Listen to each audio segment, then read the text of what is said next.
चलिए अब आगे बढ़ते हैं और खबरों और नतीजों के दम पर आज एक्शन कहां दिख सकता है ये एक बार समझ लेते हैं। और शरद हमारे साथ जुड़ चुके हैं पूरी डिटेल्स के साथ। शरद, गुड मॉर्निंग। सबसे पहले तो बताइए कि कल बाजार बंद होने के बाद अहम नतीजे कौन कौन से आए।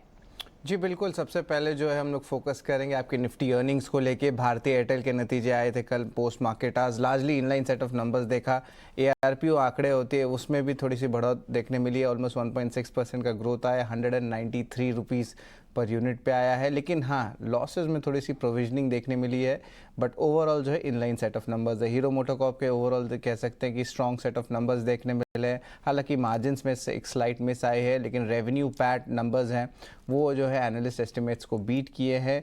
अब याद रखिए सीक्वेंशियली भी जो है मार्जिन्स में हल्की इंप्रूवमेंट आई है, क्योंकि प्राइस हाइक्स हुई है और जो रॉ मटेरियल कॉस्ट है उसमें जो है एक टाइप से कह सकते हैं कि थोड़ी सी प्राइसिंग प्रेशर कूल ऑफ हुई है। और लेकिन वॉल्यूम्स में ड्रॉप ज़रूर देखने मिला है।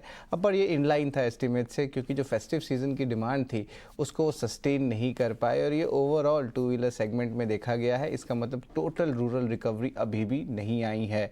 अब अदर अर्निंग्स पे बात करते हैं। क्रेडिट एक्सेस ग्रामीण के शानदार नतीजे आए हैं। नेट इंटरेस्ट इनकम 31% का ग्रोथ देखने मिला है। दीपक नाइट्रेट के ओवरऑल जो है कमज़ोर नतीजे देखने मिले हैं अगर ईयर ऑन ईयर बेसिस पे हम कंपेयर करें तो। और मार्जिन्स में भी दबाव देखने मिल रहा है। शोभा की बात करें तो टॉप लाइन नंबर स्ट्रांग रही है, लेकिन आपकी जो बॉटम लाइन नंबर्स है उसमें इम्पैक्ट देखने मिला है। Phoenix mills largely inline set of numbers है और ईयर ऑन ईयर बेसिस पे तो बहुत अच्छी पैरामीटर्स देखने मिल रही है। और ऑफकोर्स ओपनिंग अप का थीम जो है लास्ट ईयर का लो बेस से जो है इसमें नंबर्स में दिख रहा है। एस्ट्रल के नंबर्स देखें तो रेवेन्यू 15% का ग्रोथ देखने मिला है, लेकिन जो मोस्ट ऑफ द नंबर्स हैं वो एनालिस्ट एस्टिमेट से बेटर आए हैं, तो इस पे ज़रूर फोकस रखिएगा। और पाइप सेगमेंट में ही अगर फोकस करें तो प्रिंस पाइप्स के भी नंबर्स की बात करें तो ये भी जो है एनालिस्ट एस्टिमेट्स को बीट किया है। Strong set of numbers I है और रेवेन्यू में भी लगभग 6% का उछाल देखने मिला है साल दर साल बेसिस पे। वंडरला हॉलीडेज शानदार नतीजे देखने मिले हैं। रेवेन्यू जो है लगभग 2 गुना से ज़्यादा बढ़ चुका है एंड ऑफकोर्स बेस लो थी और स्टॉक प्राइसेस में भी जो है इम्पैक्ट देखने मिला और अच्छी रनअप देखने मिली है। नवीन फ्लोराइन के largely inline set of numbers आए हैं और देखा जाए तो रेवेन्यू में लगभग 50% का ग्रोथ देखने मिला है। तो ये ओवरऑल अर्निंग स्पेसिफिक हमने आपको सारे न्यूज़ दिए हैं। बिल्कुल, तो ये है नतीजों वाले शेयर्स। भारतीय एयरटेल के नतीजे अनुमान के मुताबिक, हीरो मोटोकॉम के नतीजे भी अनुमान से बेहतर, और इसके अलावा भी बाकी अर्निंग्स अभी शरद आपको बता रहे थे। इन सब के अलावा शरद, खबरों वाले शेयर्स कौन कौन से हैं आज? जी बिल्कुल, सबसे पहले तो आज फोकस में रहेगा आरबीआई एमपीसी की मीटिंग। तो आप अपने banking stocks, BFSI stocks, NBFC ले लीजिए, रियल एस्टेट ले लीजिए और ऑटो स्टॉक्स भी जो है टेक्निकली ले लीजिए। तो ये स्टॉक्स फोकस में रहेंगे और यहाँ पे उम्मीद है कि 25 बेसिस पॉइंट्स का हाइक होगा, लगभग 6.5% का। एस्ट्रल भी फोकस में रहेगा। नतीजे तो शानदार आए थे, लेकिन एक और इम्पॉर्टेंट कॉर्पोरेट अनाउंसमेंट आई है कि बोनस इश्यू रहेगा।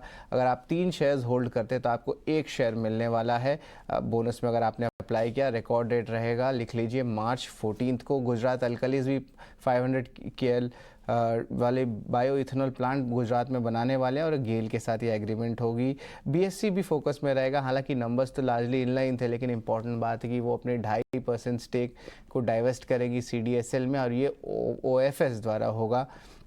और इम्पॉर्टेंट बात ये भी है कि आप लगभग आप कह सकते हैं 20% स्टेक की उनकी हिस्सेदारी है, जिसका वैल्यू लगभग 2100 करोड़ का है। औरोबिंदो फार्मा को यूएसएफडीए अप्रूवल आ गई है नी पेन ट्रीटमेंट की ड्रग को लेके। पीवीआर आइनॉक्स में जो है थोड़ी सी मैनेजमेंट में चेंज आई है। हालांकि कहा जाए तो ये अगले 5 साल तक मैनेजमेंट रहेंगे, जहां पे पवन जैन जो हैं चेयरमैन रहेंगे, नॉन एग्जीक्यूटिव डायरेक्टर, और अजय बिजली जो है रीडेजिग्नेटेड हो गए हैं मैनेजिंग डायरेक्टर के। अब याद रखिए जो है आपके पीवीआर ने जो है आइनॉक्स को एक्वायर कर लिया, लेकिन अभी भी बातचीत जो है अप्रूवल्स रेगुलेटरी अथॉरिटी से अभी भी बाकी है। एपी ग्रोथ होती है लाइफ इंश्योरेंस स्टॉक्स की, जनवरी मंथ की आई है। एचडीएफसी लाइफ में जो है 17% का ग्रोथ देखने मिला है और डबल डिजिट तो नहीं कहेंगे, लेकिन मैक्स लाइफ, एसबीआई लाइफ, यहाँ पे भी 7.5 से 9% का ग्रोथ आया है और एलआईसी में 3% का ग्रोथ देखने मिला है। और आखिर में जो है एजेंसी से खबर आ रही है कि प्राइवेटाइजेशन जो पब्लिक सेक्टर बैंक्स की होंगी अब जो है 2024 पोल्स के बाद होंगी, तो इस पे जो है एक नेगेटिव रिएक्शन एक्सपेक्टेड है, क्योंकि आईडीबीआई बैंक की प्राइवेटाइजेशन चल रही थी इस प्रोसेस में। तो इस स्टॉक को ज़रूर आप अपने दिन के ट्रेड में रखिएगा। तो यहाँ पे भी जो है स्टॉक स्पेसिफिक मूव्स देखने मिल रही है और बहुत सारे जो है आप सेक्टर स्पेसिफिक मूव भी धीरे धीरे करके ऑब्जर्व होने लगे हैं।